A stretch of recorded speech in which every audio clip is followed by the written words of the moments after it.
Good evening, ladies and gentlemen, and welcome to another edition of The Spending Mind. This is the second in our special series titled The Eighth Question, where we're exploring what it means to be a Guyanese. We're speaking with a series of individuals, and we hope through these series of conversations to get to the bottom of the bottom of the Guyanese psyche and what it means to be a Guyanese. Today we will be speaking to a permaculture farmer who's also a factory manager, Mr. Chris Wilson. So please stay tuned and we will be right back.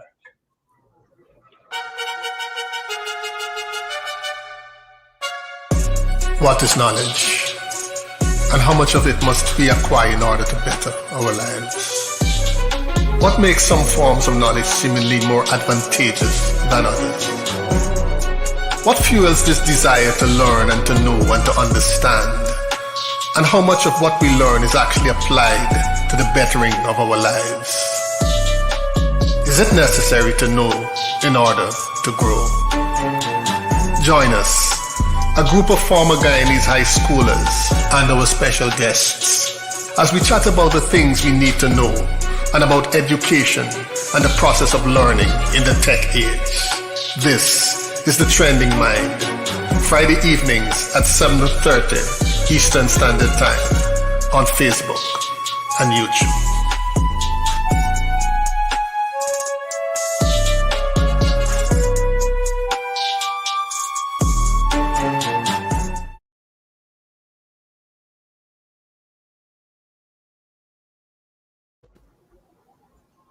All right, good evening, and you're on to the Trending Mind, and this is the second in our series, The Eighth Question.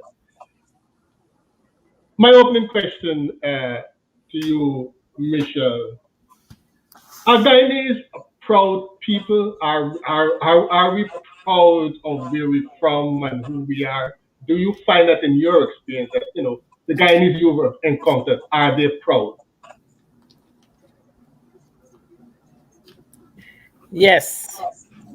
I think the Okay. Guyanese that I have encountered are extremely proud. I think we're extremely knowledgeable. We give the facade of humility, but we know what we know, and we're very proud of what we know. But I don't find that we are what we call boasty. I Mhm. find that we are more subtle with our confidence. Um, but we're very knowledgeable people. I think our varying cultures within the country has allowed us to really embrace a lot of knowledge. We understand Hinduism, Muslim, Catholicism, and the newer belief systems. We understand how six different races operate. We know their foods and we enjoy it. And so, I think that knowledge base in itself makes us more articulate and more confident about life, because especially when we leave the diaspora and we come overseas, there's a lot that we know, not only because of our education system, but because of the cultures, land of six people united and free. Okay. All right, thank you. Renian, what does your experience tell you? Are we a proud people? Yes, I definitely. I think we're extremely proud. We're proud, we're understanding, we're compassionate, we're selfless, we're giving. A lot of us are very knowledgeable. Given the opportunity, we can excel, we can be anything we want to be given the opportunity. Um, we're very creative. We can make things out of almost nothing. We can adapt. Um, we tend to be very reliable people, um, high achievers. We always want to improve. And I think the Guyanese that I am surrounded by, that I've encountered, they truly embrace father and mother have their own, we should have our own. So they Okay. always strive that the next generation should be better than the last. So I think we're very proud, reliable, resourceful, creative folks. Okay. What's your take, Antoine?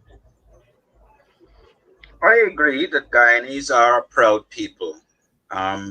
They have a significant sense of themselves and their history.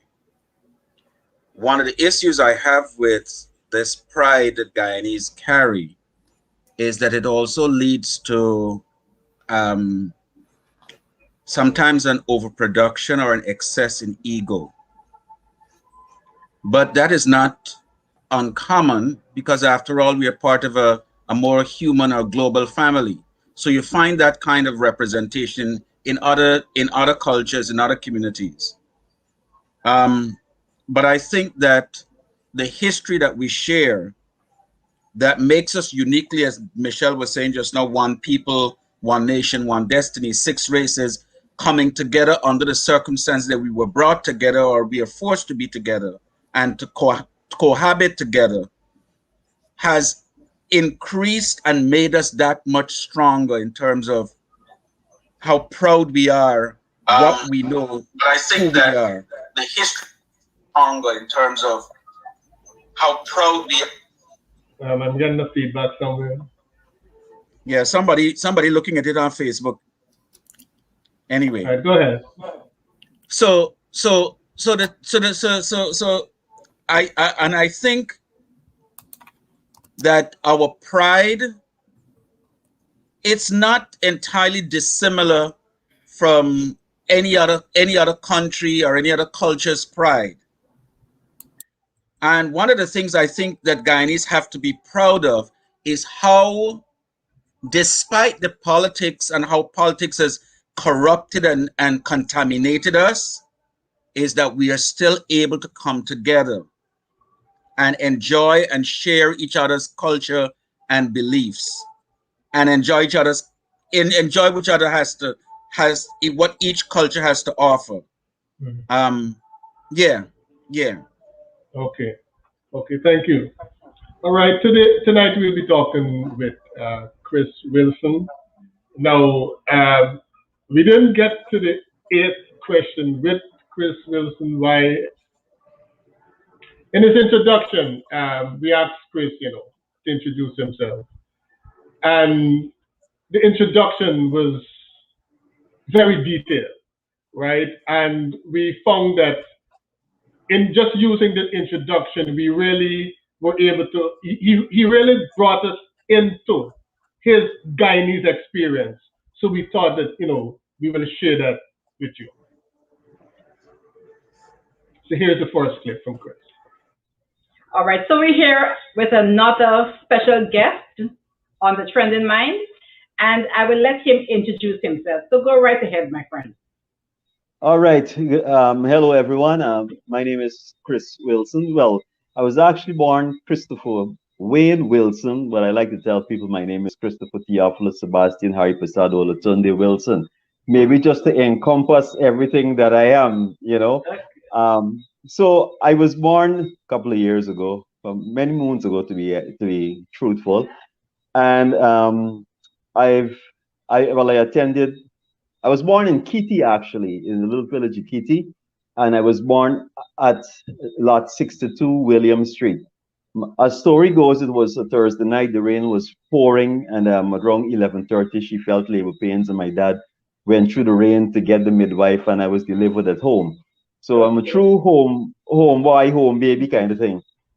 So my last year of actual official schooling was done at Queens College. Okay. After QC, I ended up at the University of Guyana um, to read for a degree in electrical engineering. Um, Having only been exposed, I mean, they say hindsight is 2020 vision, right? That So I've heard. my dad was into electronics and electrical engineering and so on. So I thought that that was the natural path for me to follow. So after QC, I ended up with UG, and then I realized I brought up with some like Thevenin's theorem and Boolean algebra, and I'm like, this is not for me. I don't want to spend the rest of my life doing something that my heart is not there, Right, right? right. So not being born with a silver, golden, or rotten spoon in my mouth, I just couldn't quit classes and stay at home. So there was an ad running in the papers for assistant air traffic controllers, to which I applied and I was successful. I worked there from 1992 all the way up to 2010. Um, All right. So the first thing, Michelle, Christopher Theophilus Sebastian Harry Prasad Alatunde Wilson. Do you think, given our environment, that people of mixed ancestry essentially feel a need to declare where they stand when it comes to their ethnicity? That's a very loaded question. So I'm going to try to summarize my answer. Um, Historically, Black people have been made to feel that they are less than.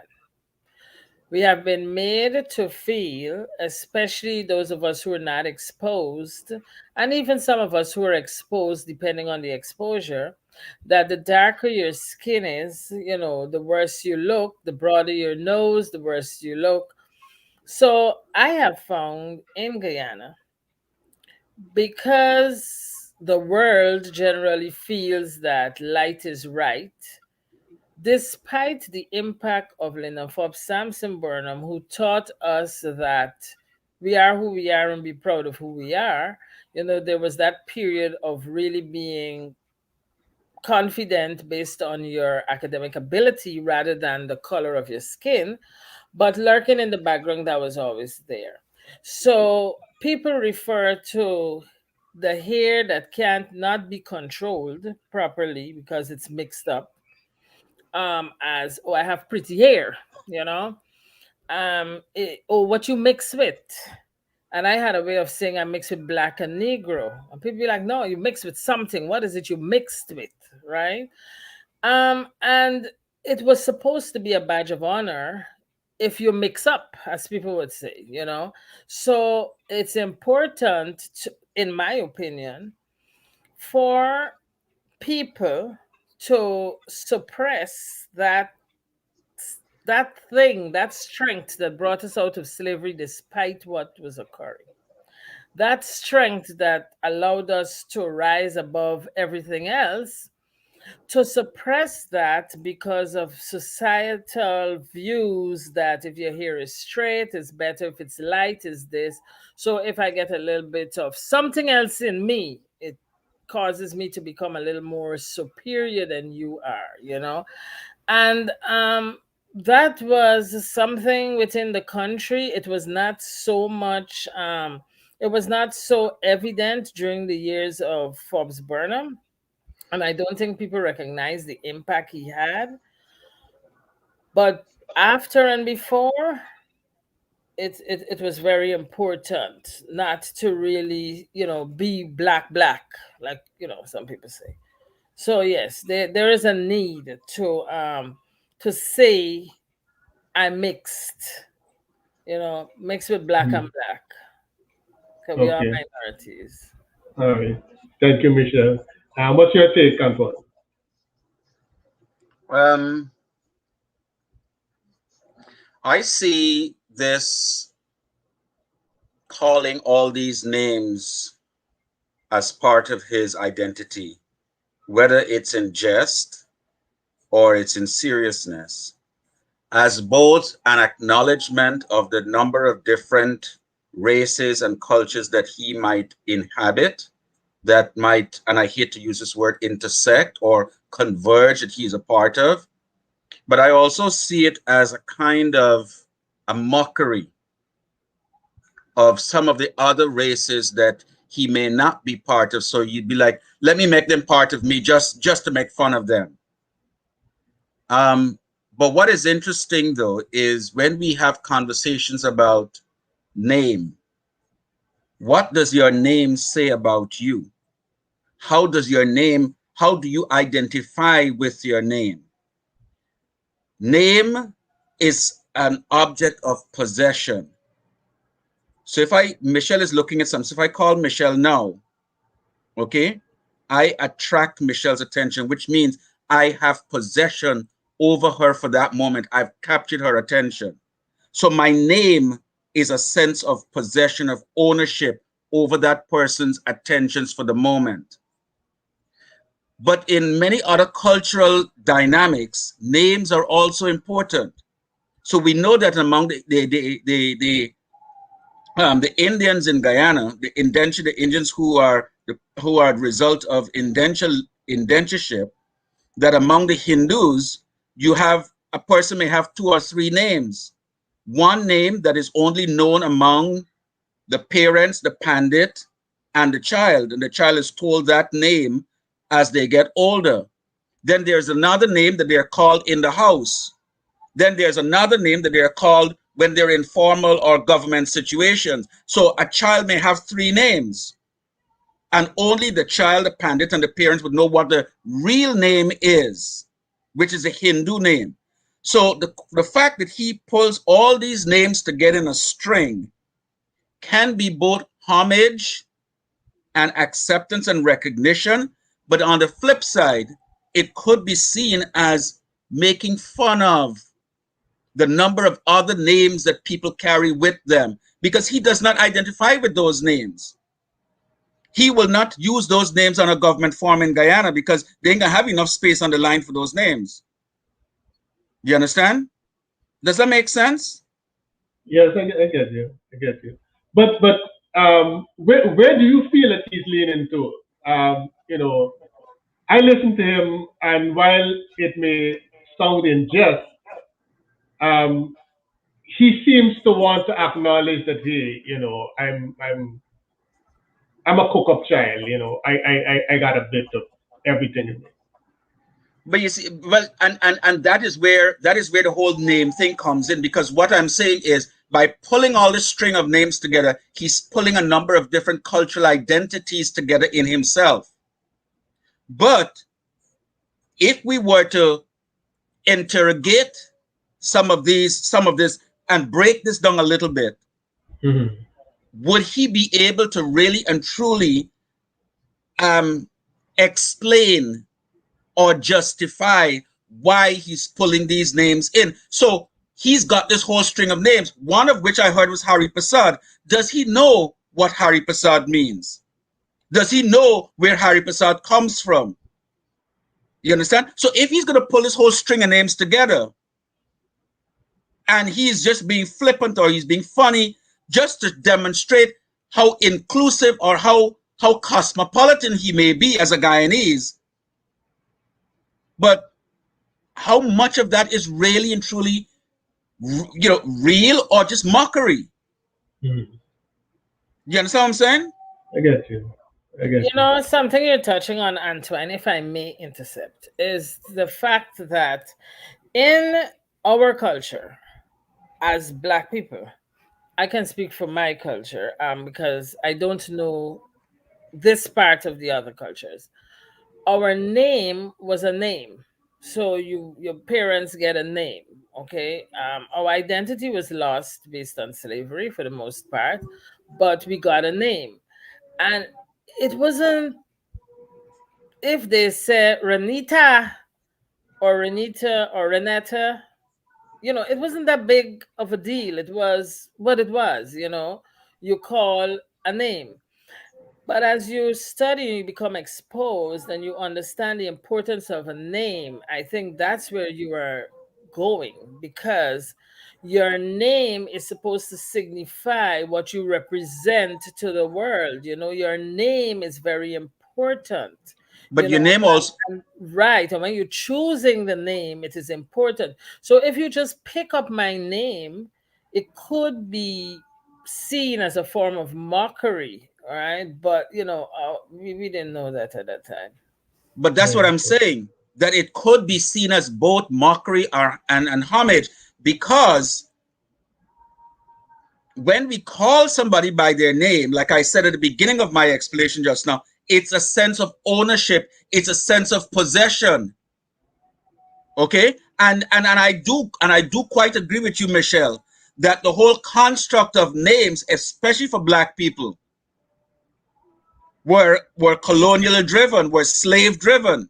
Because many of us, and I'm sure that you guys might have seen the articles that have been circulating on social media, and particularly on Facebook, about the Scottish Highlands and how the names of Scottish places are in Guyana, and some Right. of the families are Scottish names and so forth. So there is a significant identification with the plantation owner, with the master, and so forth, our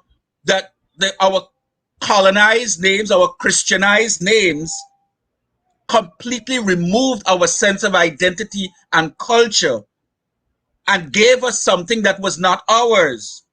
So he having this long string of names, what does it say about him?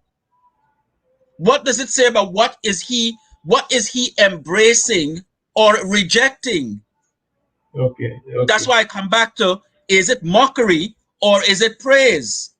Okay. What did you hear, Renita? Did you hear mockery, or did you hear, you know, him embracing what all of what he is? Can you spin around from Renita for a minute? Okay. She's having technical difficulty. Okay. I'll Okay. come back Okay. around. Yes. All right. All right.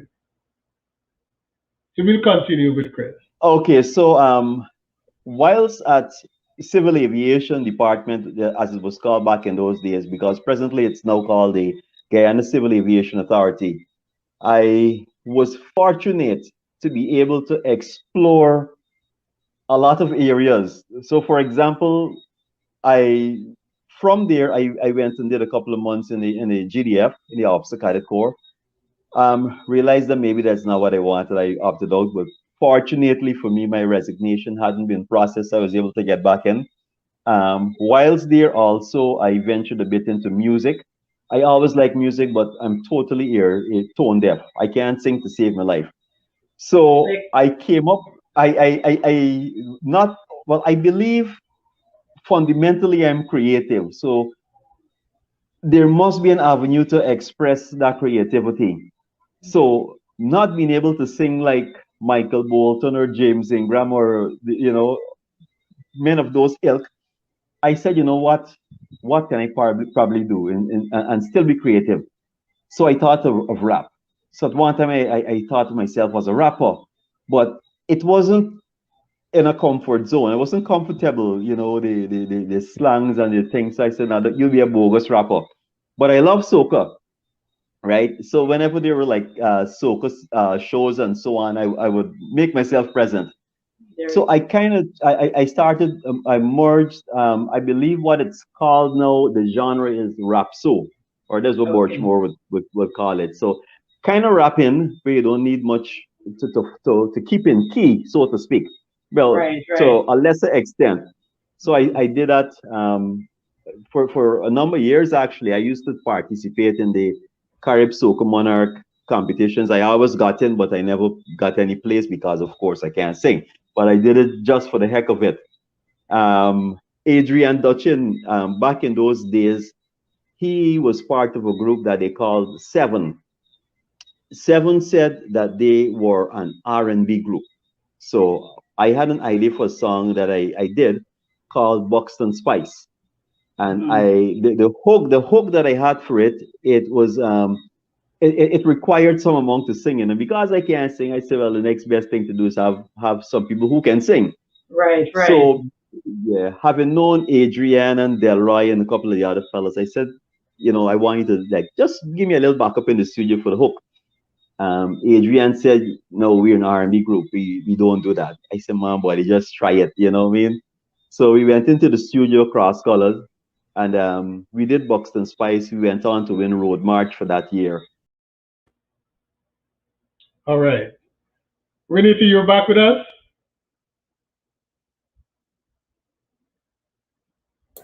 Hopefully, there may be a little bit of interference in the background, but Okay, okay, cool.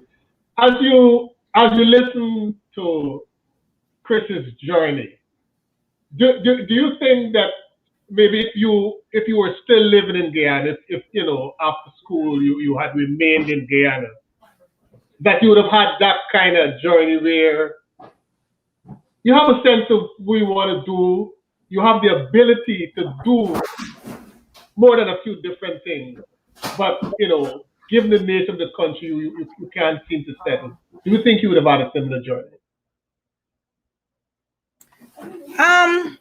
I think I'm not sure if I was still in Guyana, I would have had such a journey, because I had a dad who wanted to decide my journey for me. And if you know me, I was this into athletics. Every sport that I could have possibly played, I played, I participated in, and I excelled. And my dad never knew until he heard my name on the radio. And he's like, my mom knew and she supported me, but my dad was like, I don't want no athlete. I want an academic. I don't want you doing no sports. So if I didn't, as a child, he always told me I had a mind of my own. So being the kind of person that I was, having a mind of my own and doing whatever I wanted, I'm not sure I might have had a journey like Chris, because I was very focused, I was very driven, and I knew what I wanted to do, and I knew what I needed to do to get there, regardless of whatever barriers came in my way. Because if you know my story, I was one of those who took my kids to college with me because I had to get that degree and stuff like that, because I went to college after I was married and I had my kids. So being determined, being focused, and knowing what I wanted, I don't think my journey would have been similar to his. Also, because I had a dad who was, instrumental in guiding me, ensuring that I had the education, the finances, etc., necessary to achieve certain dreams and certain goals. Okay. What does this kind of journey tell you, Michelle, about this particular Guyanese person? While I was in Guyana, I kind of had a similar journey. Um, I think if you have that kind of mind where you explore things, you kind of move like that in Guyana, because you don't have the guidance. So your parents tell you what you're supposed to be, right? I was in the science stream, so you should become a doctor. You should do something medical, or you should teach. That was the other thing my mother wanted, an educator. And I hated education and educators. I don't know how I end up here. I just did not want that. It was of no interest to me. Mom took me to teachers training college. I thought it was the most foolish thing, and I didn't stay. I went to Chronicle instead. So I did some journalism. And then when I felt it wasn't appealing to me, I went to the bank. And I worked at the bank, and you do the exams for the bank, and you move up in the bank. And then I said no. I had a friend who came back from the US, and I decided they were finished college. And I said, oh, really? I'm going to UG. So I went. I had to go to the science stream. I went to the science stream, and then I ended up doing medical technology. So I did medical technology, but they didn't have a lot of money in medical technology. So I had my little mini lab with Dr. Basdio Green and Dr. Wilson. And I would work at Georgetown Hospital, and I was in charge of genitourinary medicine. But then there was no money, just the government money. So I became the first medical technologist who did pharmaceutical sales, and that's when you started making money, and then I migrated. So it's the climate in Guyana kind of pushes you to reinvent yourself depending on how you land, right? And you know, you move and you change and you shift and you move. So when I came here, I continued with the medical journey. I was going to do that. Then I went to Pfizer. I did a little bit of research with them. And then I said, I saw the advertisement about, do you know your third grade teacher's name?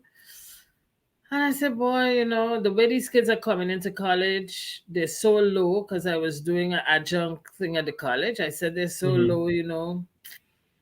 I wonder where the issue is. So I became a high school chemistry teacher. And then I said, okay, very quickly, because I started with the Board of Ed in 2004. And very quickly, I moved and I ended up being a achievement director. And then I came back and I became a middle school principal. So to me, how I see Guyanese is that we are able to utilize our skills and our strength and navigate and land wherever we need to land in order to achieve whatever we need to achieve. So we, you know, we kind of move however we want to move, you know, and whatever it takes. That's my motto. Whatever it takes, you get it done. You know, you get it done and you be self-sufficient. So you are going to be able to be self-sufficient. Welcome back, Antoine. Antoine, you were listening, Trill? Yes. Okay, I'm okay, listening. great. I'm listening to all these journeys. What's your take on Chris's type of journey? Do you feel it's typical to the Guyanese experience? It's especially someone, you know, in Guyana, their mind is alive, you know, they're capable of doing more than one thing, you know, is that. There is a temptation to judge and to suggest that one, he may have been a time waster, or he's a slacker, or he's lazy.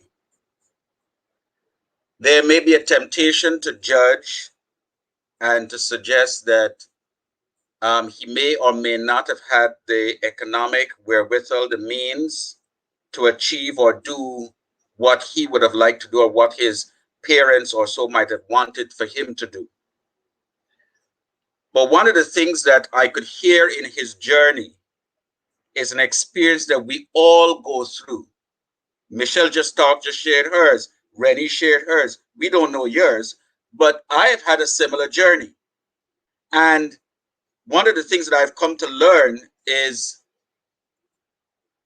and this is kind of weird, that there is emerging research telling us that in human evolution, in human maturity, women achieve some degree of maturity by 25.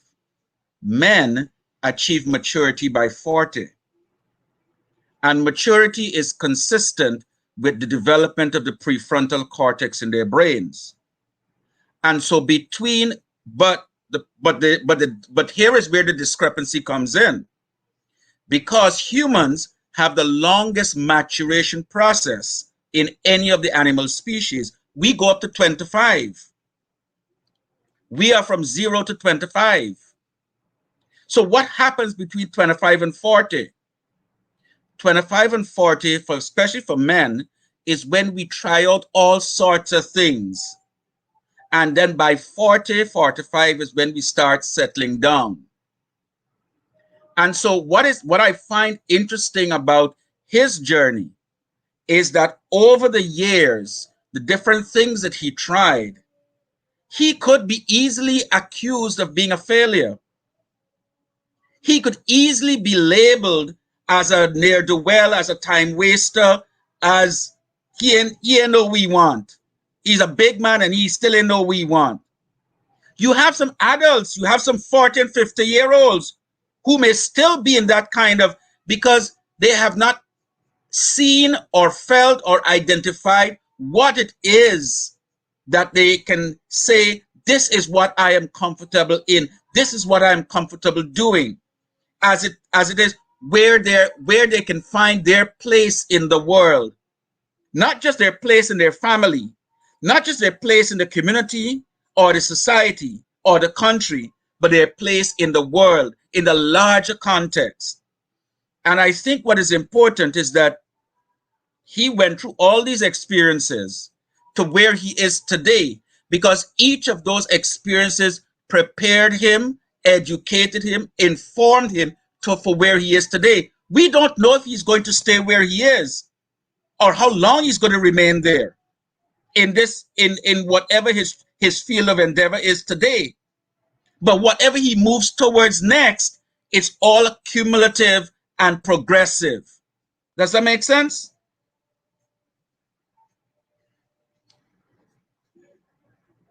We can The hear. epitome of that for me was a song that I did. I called it, don't tell me I forget it, Bonksy Bonksy, right? Okay. I was part of Youth Challenge, which is a volunteer, Canadian Australian volunteer group that go different parts of the country to do volunteer stuff. Right. And whilst in a village called Waikanipa, which is up the Akawini Creek, I heard some kids singing a song, goes something like, "Here comes Mary on the pony, riding on the big fat pony, bouncy, bouncy, bouncy, Right. bouncy." And that hook, that melody stayed with me until a couple of years after. And I wrote a song, I call it Bouncy Bouncy. Wow. The epitome of my so-called musical career was there was an energy drink called Impulse that the Okay. Pod group of companies they brought together, and to launch it they had a series of shows, 3 shows actually. The headline for that was Alson Hines, and Okay. they wanted to have a local content to the shows. So they Right. Right. approached Cross Color Records, and I was part of it. And whilst on stage, I mean, the song got tremendous airplay, right? Right. So whilst on stage, being a big Marshall fan and so on, I got up on the stage and I said, "Somebody say bouncy, bouncy," and to me, the whole audience were like bouncy, bouncy, and I feel all the hairs I had on my head and my neck just stand up. I was Stand like, up. wow. Wow. It was like wow. So to crown it off, this the same show, the one that was held at GCC, Right. it was like a humongous, huge turnout.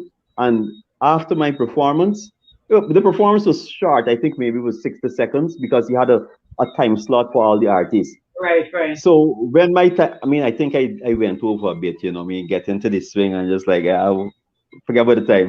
Anyway, at the end of my thing, I just jumped into my car and I went home. And for me, that was it. That is what I wanted to experience, Beautiful. right? Beautiful. At the same time, I recognize that in order for me to be visible or successful, well, I don't think music in Guyana is geared for persons to be successful the way that we would see in let's say for the Caribbean artists or North American or whatever, right? Because there's a whole nother conversation. But for me to be continuously present, Right. I would have to compromise what I considered my standards and maybe get into some kind of lewd, smutty kind of music, and to Right. be part of pop Part of culture. it. Right. Definitely. Listen, You man, know, we got to. I'm telling you, we need to sit down with you and just talk about all the. You got a wealth of knowledge in this music area, man. uh-huh. So what Right? do you So, do? What but do you do now, though? Mhm. Okay. Oh, we need his back. All right. I'm going to let him answer that question as to what does he do now. I gave up. I gave up the music thing. I Right. was to some extent also involved in poetry. I used to go to a frequent upscale restaurant for the open mic nights that they had. Right. Participated in a couple of those. All the time whilst being in air traffic control services. Right. I during that time I was always an outdoor kind of person. Never someone who wanted to the jacket and tie kind of person. That wasn't me. Right. Right. Right. So I always had an interest in gardening and farming. So I Okay. said, I want to own a farm. I want to become a farmer. more so as a second source of income rather than, Mm-hmm. well, that at the time was a second source of income. So Right. in 2007, I was made aware of a plot of land, 60 acres, that was being sold, and I purchased it, and it was a citrus farm. Okay. But as time went on, I recognized or realized that chasing that dream, the financial dream, and Mm-hmm. being met with hurdles and frustration, you wanted to chuck it, right? Because to maintain a citrus orchard on a part-time basis, because I was just, maybe still am, just a weekend farmer, Right. right? So when you get in there, the amount of work that needs to be done, the board vine, the pruning, and so I said, you know what?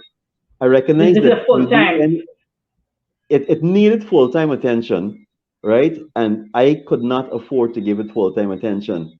And Wow. more so, the underlying thing was, if you do anything just because of money and you don't get through, or maybe even if you get through, you would not be comfortable, right? Mentally, maybe spiritually as well, right? So I said, you know what? I'm going to mix things up a bit. I'm going to plant what I want to plant.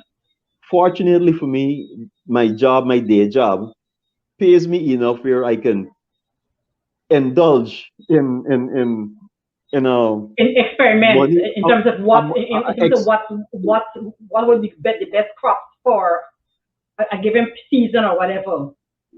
good. So I wasn't depending on the farm to live, Right. right? Right. So I said, here what happened. I am going to plant a fruit forest. I'm going to plant all the different types of fruit that could possibly grow. And when my kids come, any time of the year, they must be able to pick something that's bearing. And then I became exposed to the concept of permaculture.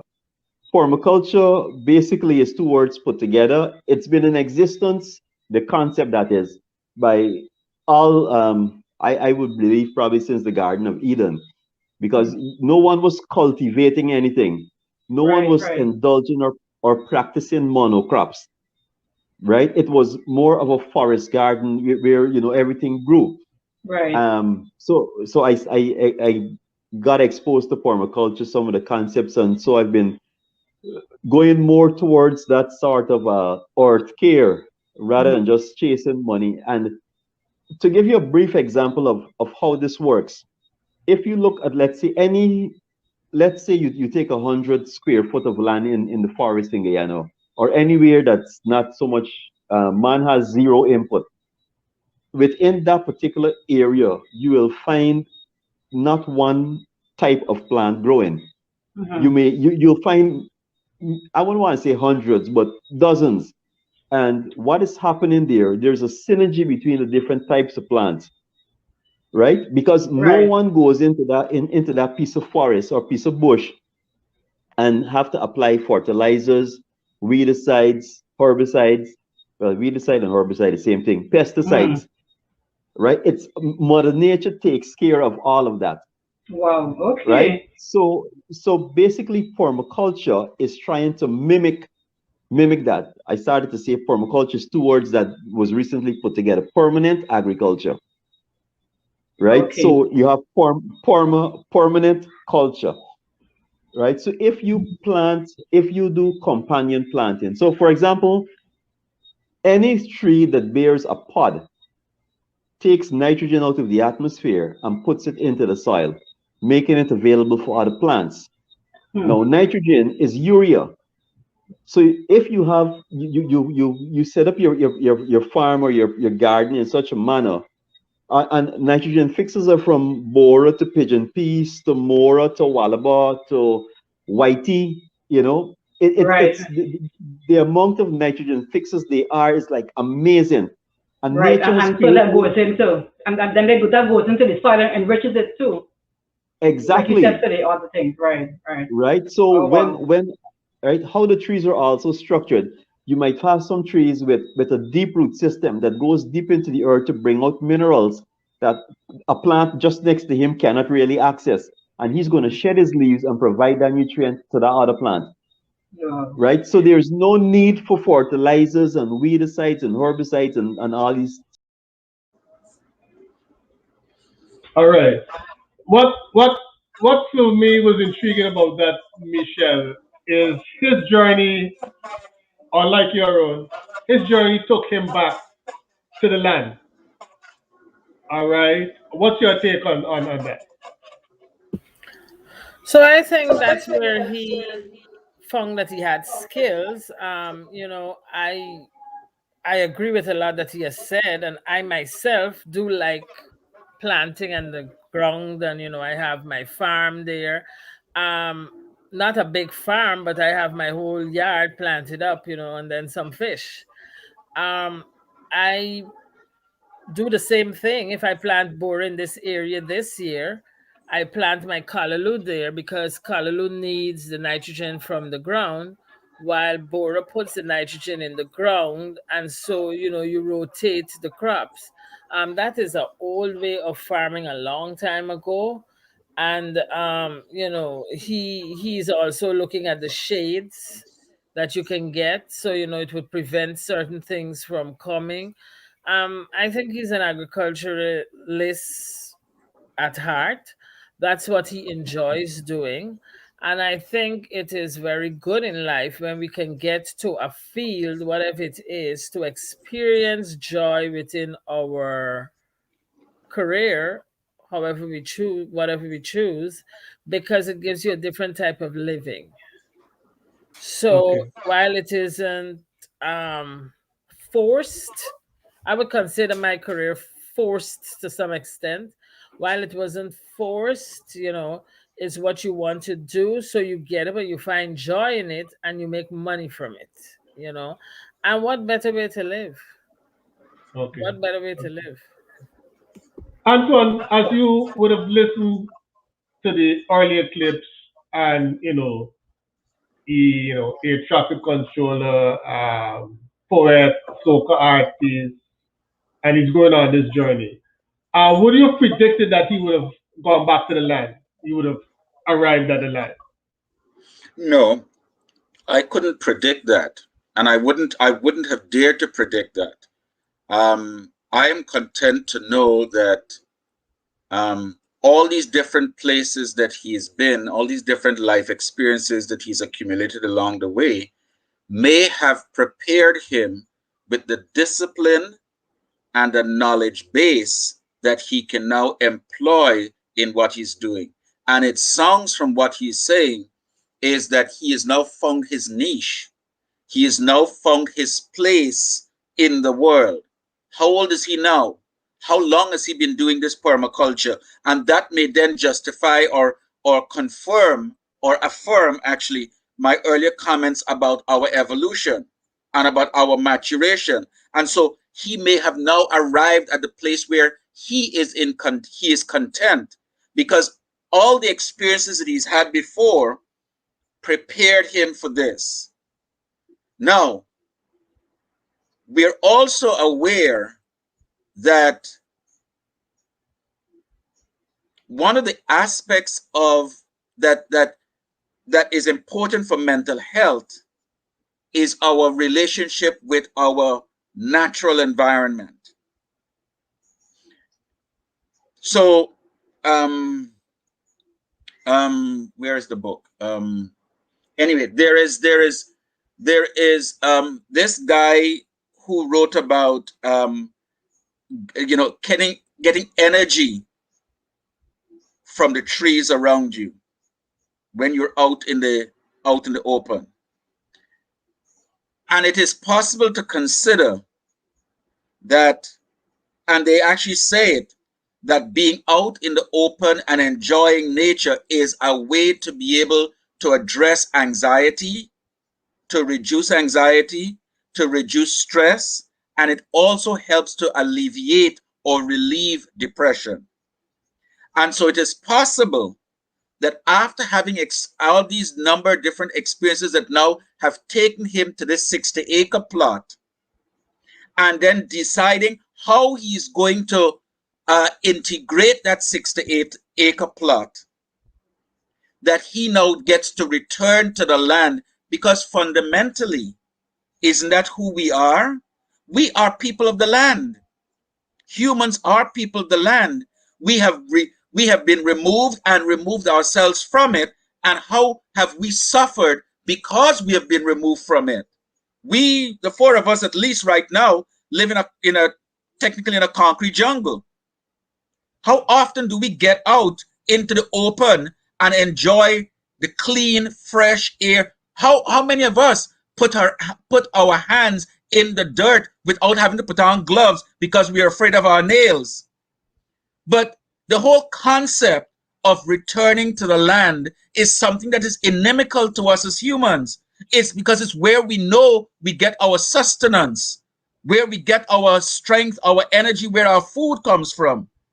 And the fact that he's able to go back there and to build something, drawing on his previous experiences to develop that, I think that's admirable. Now, is he going to stay there? We don't know. He may not know. But we don't know what the next chapter or the next phase of his life may be. You understand? But while he's in this particular phase right now, how much I would want to argue mentally healthy is he? You understand? Okay. You understand? Yeah. We need to, as you know, as you listen to Antoine and we talk about the journey, do you think that our people would benefit, or our country then would benefit more if there are more than a few more like Chris whose journey actually take them back to the land? Do you think that Guyana would be better off? Definitely. It's interesting because, as Antoine said, how many of us put our hands in the dirt and stuff like that? I do. As he said, it's a form of relaxation, but I actually like planting stuff and seeing the rewards of my labor and picking the produce and stuff that I normally get. And I would post it sometimes because I'm so excited that, look, I did this. So I think Mr. Chris he has a lot of ideas and a lot of interests, and he seems to be in a position and he have the ability and the time to act on those different ideas that he has and experiment to see what type of satisfaction he can derive from those activities. I was happy when he mentioned crop rotation, because right away it brought back memories of things that I learned in high school.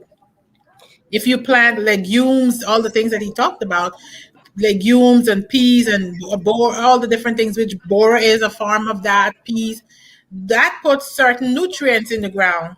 And then the next year, he will put like tomatoes or something else that will take the nutrients that the bora, the legumes, and the crops in the legumes family, they will put certain things back in the ground, and then the tomatoes and stuff, etc., will extract that. So they call it permaculture, but we know it as crop rotation growing up. And I was happy to see that, that he actually found something that he loved doing, and in doing something, he could actually see the fruits of his labor. And sometimes that's what folks need to see. Fruits of their labor. Now, going back to your question, if the folks in Guyana, I remember seeing on Facebook when they had the floods and stuff like that, and they had difficulties in getting produce, different crops and stuff to the markets and stuff, and the prices escalated. Of course, like for now, we have what's called a supply chain issue going on, and the prices of these things are going up. And I tell my sisters, I said, I envy you guys, because you guys have sun, soil, and water 366 days a year. And I have 90? Let's give and take 100 if I start early in April. And I'm so excited of what I could plant and what I can reap. And you guys don't do anything. You guys have the yard space. Some of them have land that is just there following the trees and stuff like that, and they don't plant anything. But then they complain about the prices in the market and stuff like that. I remember growing up, everybody had a kitchen garden. Nobody bought tomatoes and cucumbers and stuff. They pick that from their yards. And I guess now I don't know if they're so busy trying to work and maintain whatever businesses they have that they don't have the time to plant. But I think Ghana as a whole, we don't need to be importing no fruits at all, no citrus at all. No, because I think we, again, back to your opening question about us being proud, I think we plant the sweetest pineapples, mangoes, fruits on the whole. So Guyanese as a whole, we don't need to import, and we all have the ability to dig something, dig a hole, and put a seed. You don't even have to buy the seed. We buy the fruits and the cucumbers and the tomatoes and stuff in the market. When you use them, you go squeeze the seeds in the hole, and you'll be surprised to see a couple days later shoots will come up. So yes, they should not be buying, and they all should have. Ghana as a whole, we should have a culture of farmers other than sugarcane and rice. We have the ability to do coconut, citrus, legumes, pineapples, and export those things. That's my view, my take. Because if I could do what I do in 100 days, and I could have like 10 different variety of vegetables that I plant and I reap it, and I have 90 days of good weather. What about them who have 365? What's their excuse? All right. Thank you, Anita. Um, we're going to close with the subject of creativity. This is something I want to explore more in depth at another time, but it struck me because in our interview with Nigel Hughes, the attorney at law, um, he had mentioned, maybe if he wasn't an attorney, might have considered music, but of course, music, it doesn't have, you know, money, it's not something that, that can sustain you. And then we speaking to Chris here. Chris was into the whole soca thing, rapping. Michelle, do you find that this this underlying desire to be artistic slash creative, is it coincidental amongst Guyanese, or is it an integral part of it?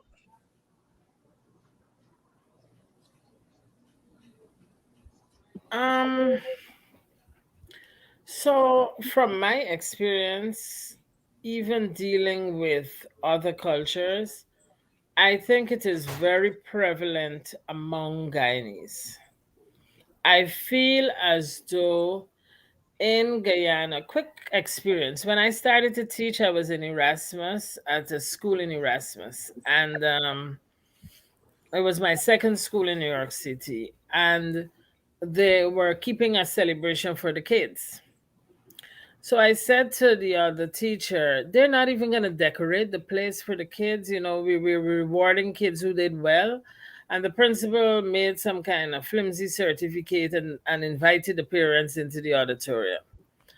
I headed down Flatbush and I bought some bathroom curtains, some balloons, some paper, things, and I made the entire arch with just the thread, holding it up, the twine. I didn't have any wires, but I got the helium balloons and I put the arch. I took the bathroom curtain and I decorated the podium, all kinds of things in the school color. Okay. And when they came in, they said to me, "But you did not put on your resume that you do interior decoration." I don't do no interior decoration. What are they talking about, right? If you visit my school, you see the creativity. My superintendent says to me, "How does your budget? How do you do these things?" But I do it as though it's my own house. So when I think about what I'm purchasing for future years. So, Right. I can make these shirts. I can print my own banners because you buy the machine rather than pay. So I'm saying all of that to say, it is something that I find among Guyanese very prevalent. and to some extent Jamaicans. Extremely, extremely creative, um, Resource. thoughtful, being able to navigate their circumstance. If you move into some areas, you'll see some quick jerk cuts, because gotta make a hustle. You gotta get that Right, money, right? It gotta flow. right, So they come in and they make a quick jerk, right? And they start sell it on the corner, deteriorate the price of your house, but they can make their money. It's something within us, and it's good. We don't make much music in Guyana, but we party with everybody's music. And we enjoy our food and we share our food and we have a lot of different foods.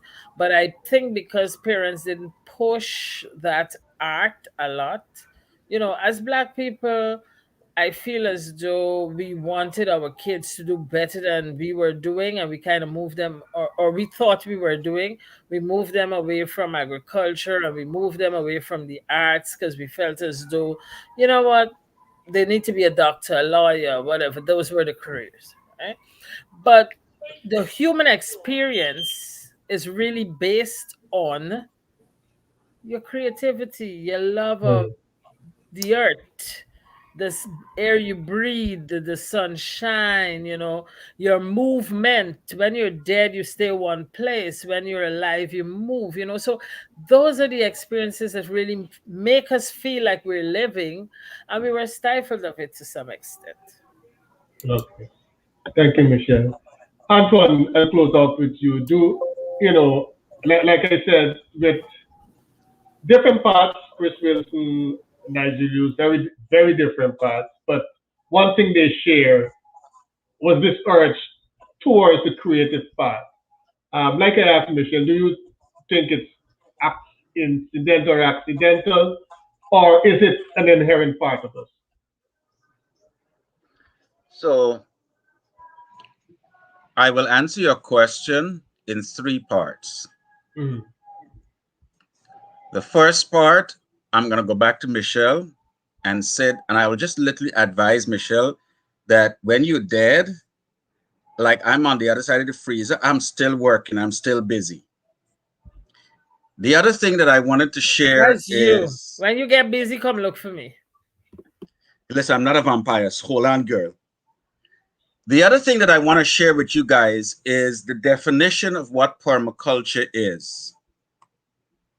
Permaculture design is a system of assembling conceptual material and strategic components in a pattern which functions to benefit life in all its forms. The philosophy behind permaculture is one of working with rather than against nature, of protracted and thoughtful observation rather than protracted and thoughtless action, of looking at systems in all their functions rather than asking only one yield of them, and allowing systems to demonstrate their own evolutions.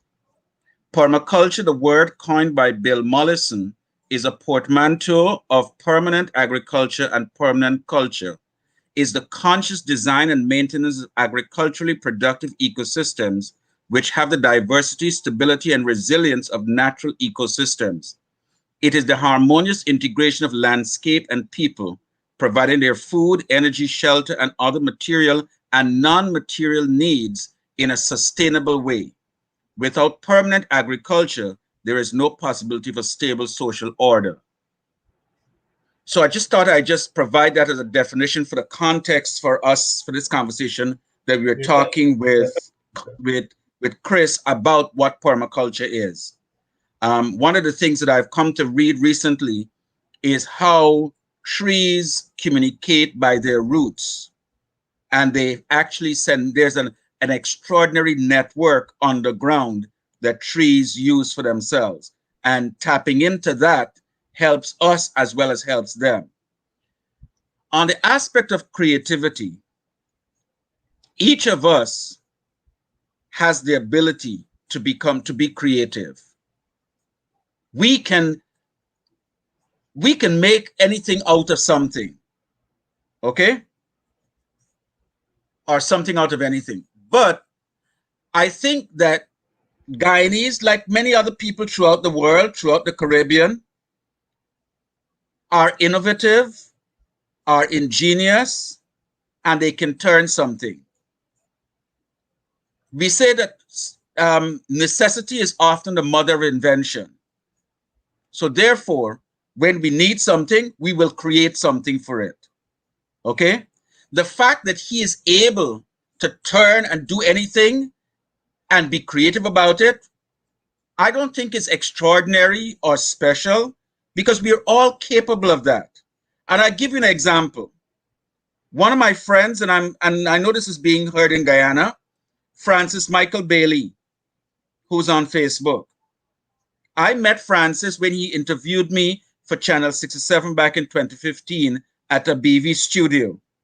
Subsequent to that, Francis has now launched an apiary business. Okay? He now cultivates bees and gathers honey. And he has now created a whole brand surrounding bees. He has dedicated himself. He's the bee man. When somebody's got Africanized bees or a swarm of bees somewhere, call for Francis. He will come and he will hoover them, save them, keep them, transfer the queen, take care of them. Now he's launching out and he's getting bigger. He's creating, he's becoming. So necessity may be the mother of invention, but what did he do? He utilized what he knew.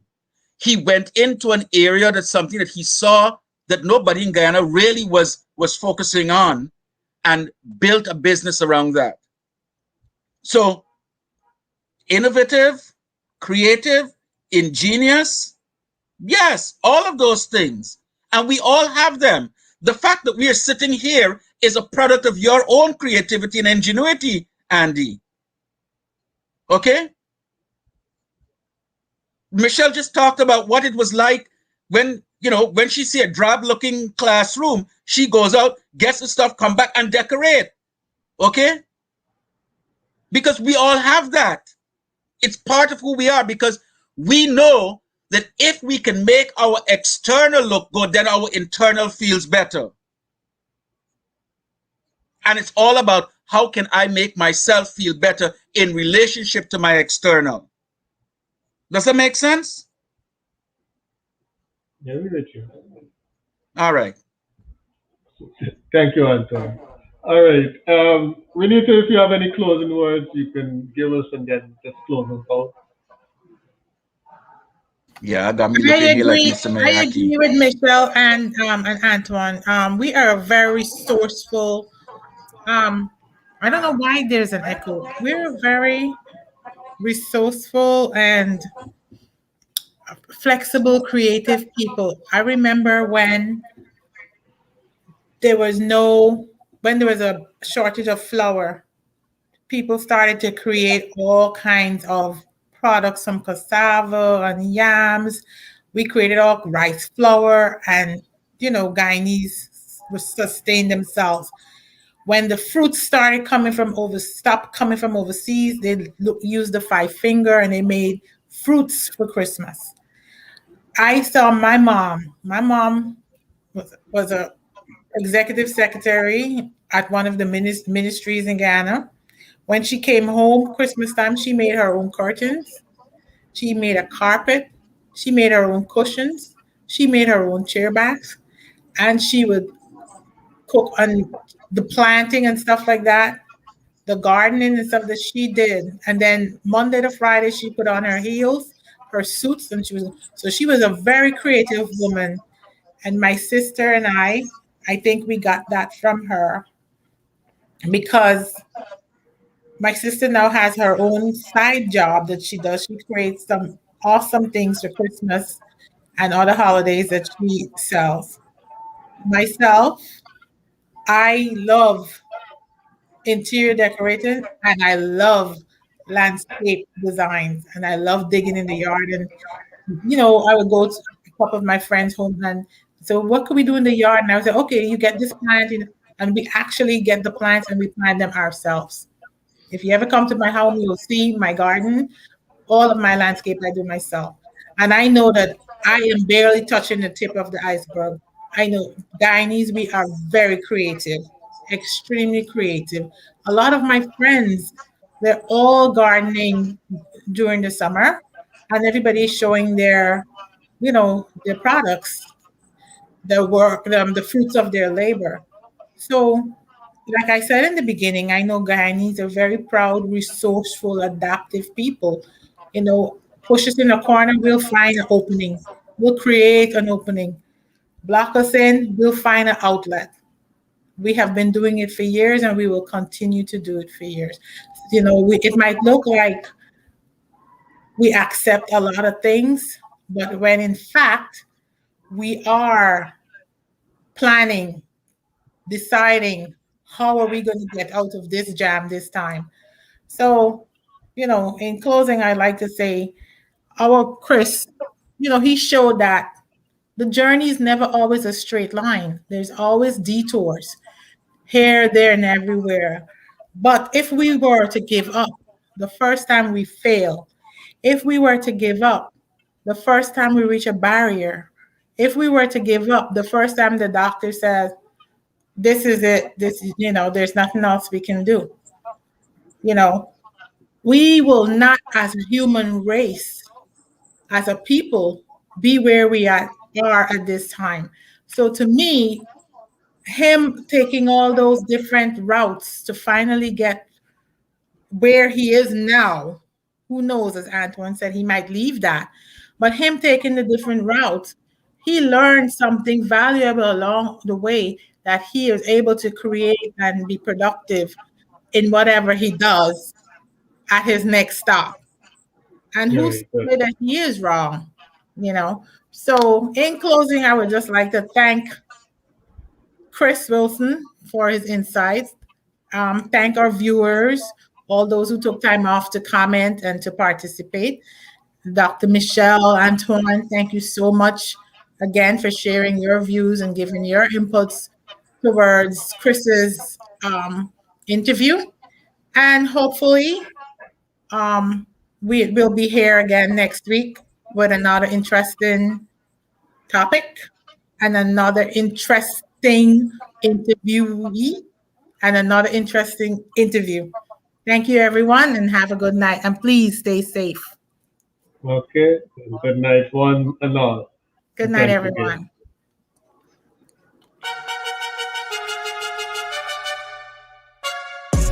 What is knowledge? And how much of it must we acquire in order to better our lives?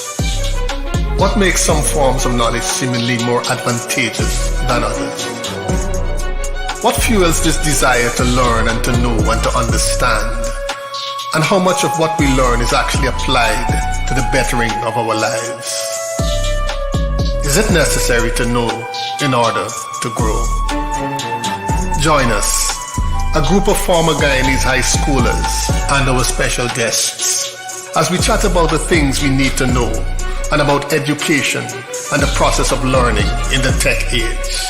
This is The Trending Mind, Friday evenings at 7:30